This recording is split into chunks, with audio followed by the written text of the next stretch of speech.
नमस्कार दोस्तों, स्वागत है आप सभी का बेनीवाल एकेडमी पर। आज हम करेंगे भारत में उद्योग। भारत में उद्योग के क्या इम्पोर्टेंस है वो आज हम क्वेश्चनों के माध्यम से विस्तार से चर्चा करेंगे। भारत का उद्योग का जीडीपी में क्या रोल है वो आज हम देखेंगे। भारत में उद्योगों की शुरुआत हुई कहाँ से थी एक्चुअल में, और भारत के उद्योग के हमारे लिए कितने इम्पोर्टेंट है वो आज हम सभी डिस्कस करेंगे। तो पिछले 8 वीडियो आपने नहीं देखे हैं तो वो जाके पहले देखिए, उनसे काफ़ी अच्छे अच्छे क्वेश्चन है जो आपके आगामी भर्ती परीक्षाओं के लिए काफ़ी इम्पोर्टेंट साबित होंगे। तो आज हमारा मेनली फोकस किस पे होगा? भारत में उद्योग पर। तो पहले क्वेश्चन की तरफ बढ़ते हैं अपन। सीमेंट उद्योग में कच्चे माल के रूप में किन खनिजों का प्रयोग किया जाता है? तो सीमेंट के उद्योग में कच्चे माल यानी कि रॉ मटेरियल के रूप में किसका उपयोग किया जाता है? तो चूना पत्थर का किया जाता है, सिलिका का किया जाता है, एल्यूमिनियम का किया जाता है। तो उपयोग सभी यानी कि तीनों ऑप्शन क्या है आपके करेक्ट है। तो भारत में सर्वप्रथम सीमेंट उद्योग कहाँ स्थापित किया गया था? तो चेन्नई में किया गया था 1904 में। ये आपको याद रखना है। ये पूछ सकते हैं भारत में पहला सीमेंट उद्योग कहाँ लगाया गया? तो चेन्नई 1904 में। तो दूसरा क्वेश्चन क्या कहता है? भारत में सबसे प्रथम कॉटन मिल सूती वस्त्र उद्योग निम्नलिखित में किस शहर में स्थापित किया गया था? तो सूती वस्त्र उद्योग सबसे पहले कौन से शहर में स्थापित किया गया था? तो बम्बई। ऐसी कोई क्या कहते हैं वस्त्रों की नगरी के नाम से भी जाना जाता है। तो ऑब्वियसली बात है, वस्त्रों की नगरी के नाम से जाना जाता है, तो इसी में सबसे पहले स्थापित हुई होगी। तो मुंबई में कब हुई थी? ये 1818 में इसकी स्थापना हुई थी। इंटीग्रल रेल कोच फैक्ट्री कहाँ स्थित है? तो integral rail coach factory Perambur Tamil Nadu में स्थित है। इसका 1952 में स्थापना हुई थी। पेरम्बूर कहाँ स्थित है? तो पेरम्बूर है तमिलनाडु में स्थित। एकीकृत इस्पात संयंत्र जो भारतीय इस्पात प्राधिकरण सेल SAIL के प्रबंधन के अंतर्गत नहीं आता, निम्नलिखित में किस स्थान पर है? तो सेल के अंतर्गत कौन नहीं आता है वो आपको बताना है। तो भिलाई आता है सेल के अंतर्गत, दुर्गापुर भी आता है, राउरकेला भी आता है, और जमशेदपुर है जो नहीं आता है किसके अंतर्गत? सेल के अंतर्गत। तो डी ऑप्शन हो जाएगा आपका। निम्नलिखित में किस शहर में वाणिज्यिक पैमाने पर सबसे पहले बिजली का प्रयोग किया गया था? तो सबसे पहले वाणिज्यिक पैमाने पर बिजली का प्रयोग कहाँ किया गया था? तो दार्जिलिंग क्षेत्र असम में किया गया था। कहाँ किया गया था? असम में दार्जिलिंग क्षेत्र में 1897 में बिजली का प्रयोग किया गया था।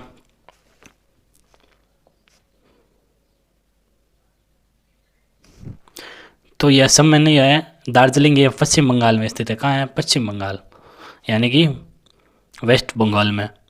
निम्नलिखित में कौन सा उद्योग बॉक्साइट को कच्चे माल के रूप में प्रयोग करता है?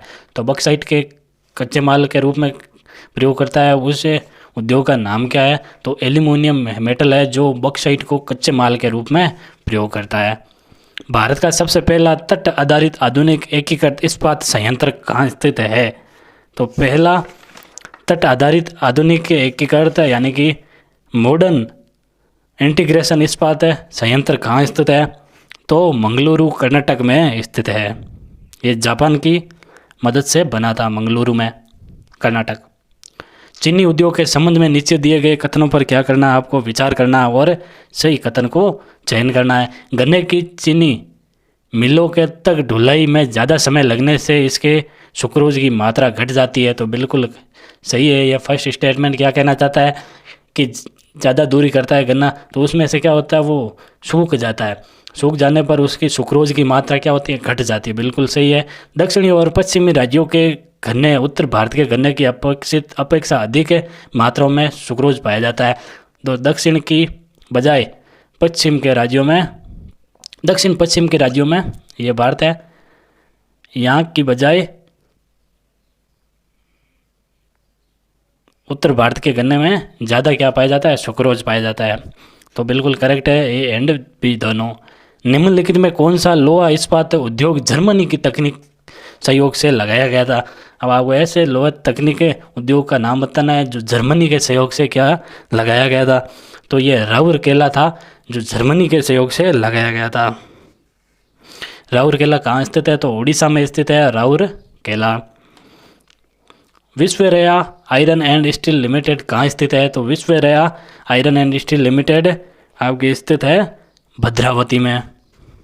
इसकी स्थापना कब हुई थी? तो 1923 में इसकी स्थापना हुई थी। ये कर्नाटक राज्य के शिमोगा जिले में पड़ता है। कौन है? भद्रावती। भारत में निम्नलिखित में किस प्रकार की विद्युत का उत्पादन सर्वाधिक होता है? तो सर्वाधिक उत्पादन किस चीज़ का होता है भारत में? तो तापीय बिजली का उत्पादन होता है, जो 64.8% के साथ टॉप पर बना हुआ है। कौन? तापीय बिजली। तापीय बिजली यानी कि एनपीटीसी का स्थापना कब हुई थी? नेशनल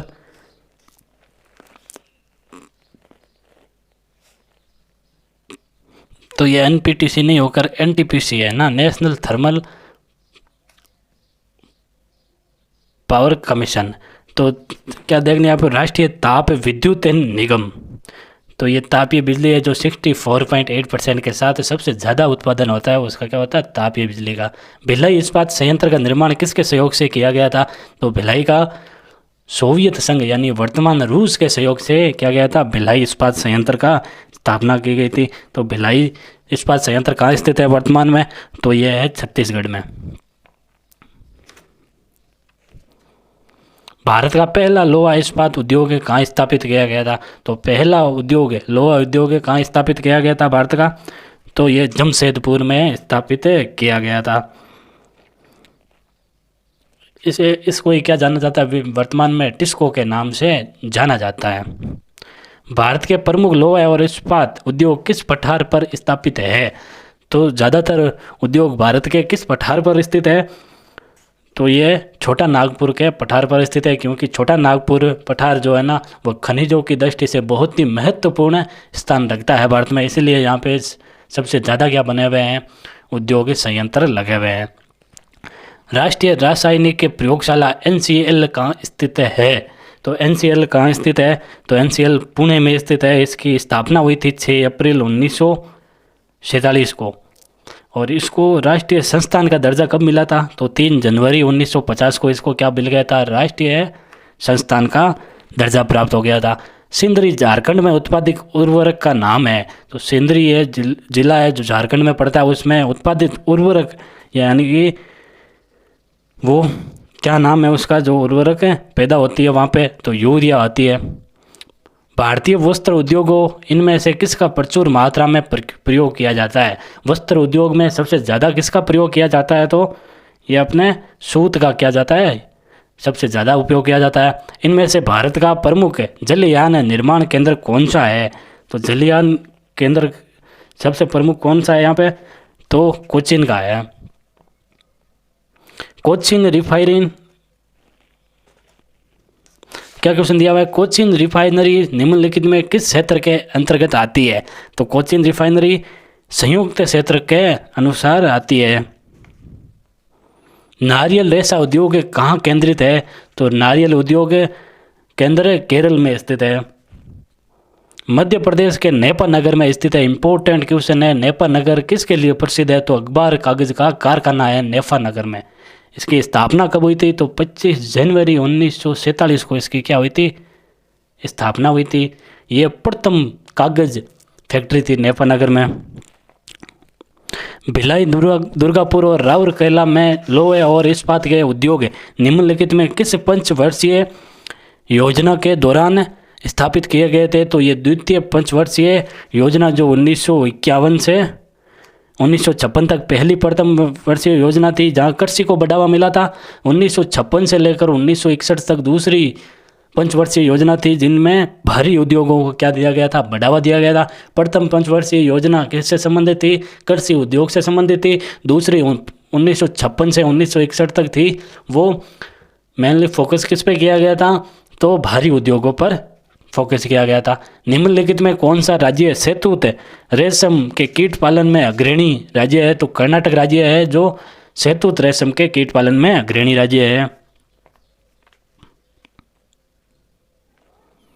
भारत में सबसे पुराना तेल संयंत्र ऑयल निम्नलिखित में कहाँ स्थित है? तो डिगबोई असम में स्थित है। सबसे पुराना ऑयल फील्ड जो स्थित है वो कहाँ है?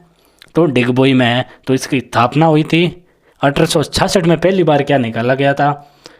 तेल निकाला गया था। ये 202 मीटर की गहराई पर क्या हुआ था? तेल मिला था इसमें पहली बार। भारत में धारीवाल और लुधियाना नगर किसके लिए विख्यात है? तो धारीवाल और लुधियाना दोनों कहाँ, किस राज्य में पड़ते हैं? तो पंजाब राज्य में पड़ते हैं। तो ये सबसे ज़्यादा क्या उत्पादन करते हैं? तो उन्हीं वस्त्र उत्पादन करते हैं। किसे दक्षिण भारत का मैनचेस्टर कहा जाता है? तो दक्षिण भारत का मैनचेस्टर किसको कहा जाता है? तो दक्षिण भारत का मैनचेस्टर अपने कोयम्बटूर को कहा जाता है। तो कोयम्बटूर कहाँ पड़ता है? तो तमिलनाडु में पड़ता है।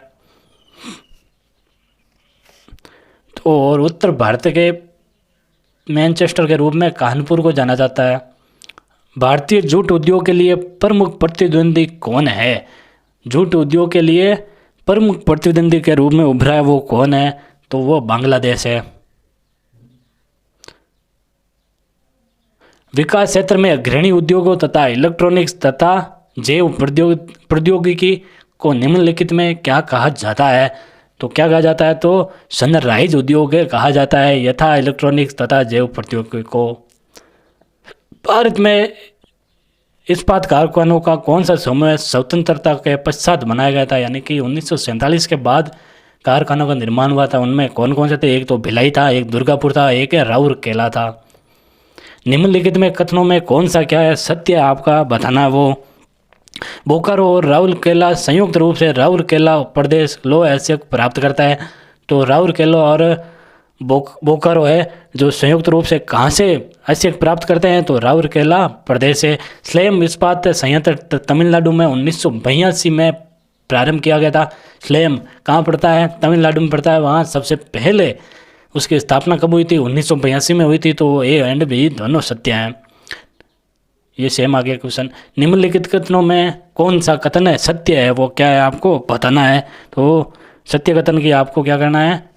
सेलेक्ट करना है। सार्वजनिक क्षेत्र के उद्योग सरकार द्वारा वित्त पोषित होते हैं। बिल्कुल करेक्ट है। सार्वजनिक टाइप के जितने भी उद्योग होते हैं वो सरकार द्वारा वित्त पोषित होते हैं। सार्वजनिक क्षेत्र में सामरिक और राष्ट्रीय महत्व के उद्योग के धंधे नहीं आते। तो ये स्टेटमेंट गलत है। इसमें राष्ट्रीय महत्व के ही धंधे आते हैं। तो स्टेटमेंट ए करेक्ट हो जाएगा आपका। डायमंड पार्क क्या है? अब डायमंड के पार्क के बारे में बताना आपको क्या है। ये वे राष्ट्रीय पार्क है जो भारत के पहाड़ी स्थानों पर केंद्रीय पर्यावरण मंत्रालय द्वारा विकसित किया गया। तो बिल्कुल गलत स्टेटमेंट है। ये वे स्थान है जहाँ तेल शोध कारखाने स्थापित किए गए। गलत है। ये वे औद्योगिक केंद्र है जो हीरा, सिंथेटिक ज्वारातों तथा आभूषण के निर्माण और निर्यात को प्रोत्साहित करने के लिए बनाए गए। तो बिल्कुल करेक्ट है। ये हीरो जवाहरात सिंथेटिक आभूषणों को निर्माण करने तथा निर्यात करने के को प्रोत्साहन करने के लिए क्या बनाए गए हैं? क्या डायमंड पार्क। निम्नलिखित में सुमेलित कीजिए। एक तरफ आपको लोहे इस्पात उद्योग दिए हुए हैं, दूसरी तरफ है उस देश का नाम दिया हुआ है जिन्होंने सहयोग किया था। तो भिलाई लोहे एवं इस्पात उद्योग किसकी सहायता से बना था? तो रूस की सहायता से बना था। राउरकेला लोहे एवं इस्पात उद्योग है जर्मनी की सहायता से। दुर्गापुर लोहे इस्पात उद्योग यूनाइटेड किंगडम के। पोस्को इस्पात पारादीप में ये किसकी सहायता से बना था? तो दक्षिण कोरिया की। तो ए में 3 बाकी सभी ऑप्शन कट जाएंगे। तो 3 नंबर ऑप्शन आपका करेक्ट हो जाएगा। निम्नलिखित में कौन सा एक भारत में उर्वरक उद्योग का केंद्र नहीं है? उर्वरक केंद्र उद्योग नहीं है जो कोयम्बटूर है, कोरबा है, बठिंडा भी है और भोपाल है, नहीं है। निम्नलिखित में कौन सा लोहा इस्पात उद्योग हिंदुस्तान स्टील लिमिटेड शासित नहीं है? आपको ऐसे उद्योग का नाम बताना है जो हिंदुस्तान स्टील लिमिटेड SSL के में सम्मिलित नहीं है। तो उसका नाम क्या है? तो कुल्टी का उद्योग है जो कुल्टी में स्थित उद्योग है जो हिंदुस्तान स्टील लिमिटेड में शासित नहीं है। तो आज के क्वेश्चन यही समाप्त होते हैं। कल लेके आएंगे हम परिवहन पर क्वेश्चन। तब तक के लिए बाय।